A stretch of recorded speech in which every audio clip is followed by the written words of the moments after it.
열심히 일해서 저축하고 남들 다 한다는 우량주에 투자하고 영혼까지 끌어모아 집을 샀습니다. 그런데 왜 자산은 늘어나지 않고 이자는 감당할 수 없을 만큼 불어나는 걸까요? 혹시 내가 무언가 잘못한 걸까요? 아니요, 여러분의 잘못이 아닙니다. 우리가 믿고 있던 금융 시스템 자체가 처음부터 그렇게 설계되어 있기 때문입니다. 우리는 학교에서, 뉴스에서 이렇게 배웁니다. 시장은 합리적이다. 가격은 모든 정보를 반영한다. 놔두면 알아서 균형을 찾는다. 이것을 효율적 시장 가설이라고 부르죠. 하지만 오늘 소개할 조지 쿠퍼의 책, 금융 망상의 역사는 이 믿음이 새빨간 거짓말이라고 폭로합니다. 여러분이 밤잠을 설치며 괴로워할 때 누군가는 이 시스템의 오류를 이용해 막대한 부를 샀습니다. 그리고 그 혼란의 중심에는 바로 우리가 경제의 수호자라고 믿었던 중앙은행이 있습니다. 오늘 그 불편한 진실을 낱낱이 파헤쳐드립니다. 먼저 시장을 바라보는 관점부터 바꿔야 합니다.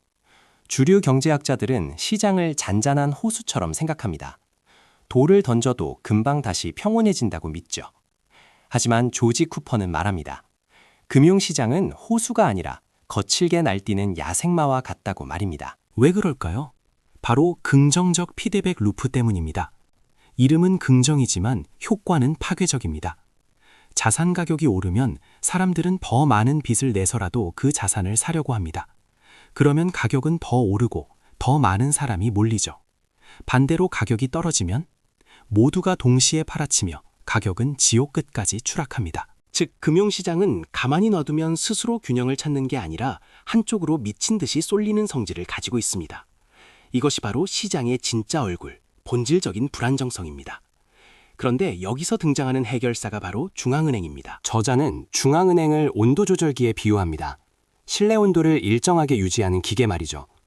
중앙은행의 목표는 물가 안정과 완전 고용입니다. 경제가 너무 뜨거워지면 금리를 올려시키고 차가워지면 금리를 내려 데우는 역할을 자처합니다. 문제는 이 온도 조절기가 엉터리라는 겁니다. 중앙은행은 경제가 뜨거워질 때, 즉 자산 가격이 오를 때는 방관합니다. 시장이 효율적이라며 개입하지 않죠. 그러다 거품이 터지고 경제가 얼어붙으면 그제야 화들짝 놀라 보일러를 최대로 틀어버립니다. 금리를 급격히 낮추고 돈을 풀어버립니다. 우리는 이걸 유동성 공급이라고 부르지만 사실은 거대한 마약을 주입하는 것과 같습니다. 사람들은 싼 이자에 취해 다시 빚을 내고 자산을 사들입니다. 죽어가던 경제가 살아나는 것처럼 보이지만 사실은 더 큰 거품을 키우는 중인 거죠. 이 과정이 반복되면 사람들은 착각에 빠집니다. 중앙은행이 뒤를 봐주니까 자산 가격은 영원히 오를 거야. 위험을 감지하는 능력이 마비됩니다. 경제학자 하이먼 민스키가 말한 안정은 불안정을 낳는다는 역설이 현실이 되는 순간입니다. 우리나라 부동산 시장을 떠올려 보세요. 빚을 내서 집을 사지 않으면 바보가 되는 세상이었습니다. 금리는 낮았고 정부와 은행은 대출을 장려했죠. 그 결과는 어땠나요? 사상 최대의 가계부채와 감당할 수 없는 집값이 되었습니다. 이게 우연일까요? 조지 쿠퍼는 말합니다. 부의 핵심은 신용 창출, 즉 빚의 순환을 이해하는 데 있다고요. 돈은 중앙은행이 찍어내는 것이 아니라 누군가 은행에서 대출을 받을 때 비로소 세상에 태어납니다. 빚이 늘어나는 속도가 경제 성장 속도보다 빠를 때 가짜 호황이 찾아옵니다. 하지만 영원한 파티는 없습니다. 인플레이션이라는 괴물이 찾아오면 중앙은행은 어쩔 수 없이 금리를 올립니다.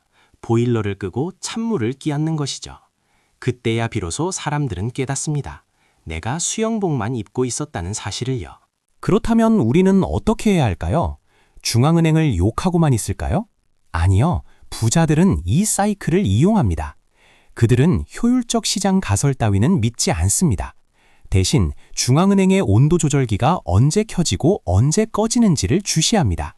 첫 번째 전략, 신용 사이클을 읽으세요. 빚이 급격하게 늘어나고 자산 가격이 펀더멘털보다 훨씬 높게 치솟을 때 대중은 환호하지만 여러분은 두려워해야 합니다.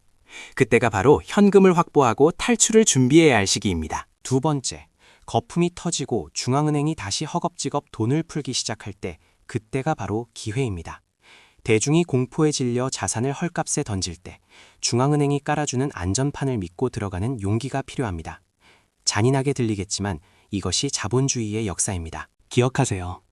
투자는 기업의 가치를 분석하는 것만큼이나 중앙은행의 마음을 읽는 심리 게임입니다. 시장은 합리적이지 않습니다.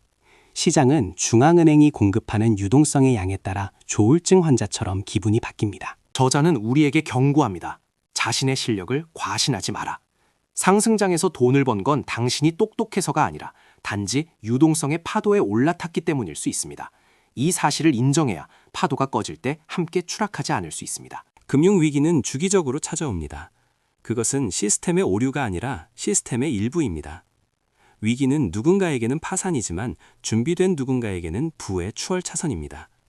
여러분은 어느 쪽에 서시겠습니까? 이제 뉴스를 볼 때 주가 지수만 보지 마세요. 중앙은행의 입, 금리의 방향, 그리고 신용의 팽창과 수축을 보세요. 그 흐름 속에 여러분의 부를 지키고 늘릴 정답이 숨어 있습니다. 불안정한 시장에서 흔들리지 않는 통찰력을 갖고 싶다면, 그리고 진짜 부의 흐름을 놓치고 싶지 않다면 지금 바로 구독과 좋아요를 눌러주세요. 배운 것을 실천하는 하루가 되길 바랍니다. 감사합니다.